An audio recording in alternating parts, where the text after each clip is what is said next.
Hello বন্ধুরা, আজকে আমি কি রান্না করছি বলো তো। আজকে আমি রান্না করছি কাঁচকলা দিয়ে। এই যে এখানে ইলিশ মাছ ভেজে রেখেছি, ইলিশ মাছের ঝোল করব।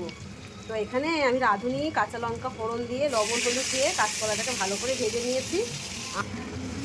এখানে আর কোনো মশলা নেই, শুধু লবণ হলুদ আর এই যে রাঁধুনি। তো জল দিয়ে দিলাম, জলটা খুব ভালো করে ফুটে উঠবে, তারপরে কিন্তু মাছটা দিয়ে দেবো। আর কাঁচকলা কিন্তু অলরেডি খুব ভালো করে সেদ্ধ হয়ে গেছে, দেখতেই পাচ্ছ এরকম সেদ্ধ হয়ে গেছে। আমার মনে হচ্ছে একটু হলুদ কম হয়েছে, তো একটুখানি হলুদ গুঁড়ো দিয়ে দিলাম। তরকারি রান্না যেমন সুন্দর হওয়া চাই, তার সাথে কিন্তু কালারটাও কিন্তু খুব ভালো হওয়া চাই, তবেই না খাওয়ায় মজা।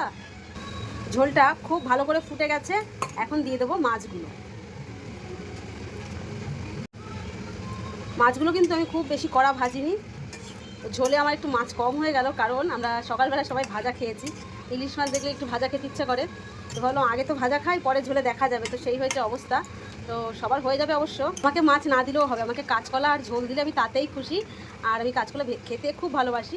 দেখো মাছের ঝোলটা কিন্তু প্রায় হয়ে গেছে, আর এই সময় আমি গ্যাসটা অফ করে দেবো, কারণ যেহেতু কাঁচকলা ঝোলটা অনেকটা টেনে নেবে। আর একদম হালকা পাতলা তেল মশলা ছাড়া কিন্তু মাছের ঝোলটা করছি। তো বন্ধুরা, নিজে সুস্থ থাকো, তার সাথে সকলকে সুস্থ রাখো। আর আজকের রেসিপিটা তোমাদের কেমন লাগলো জানিও। বাই।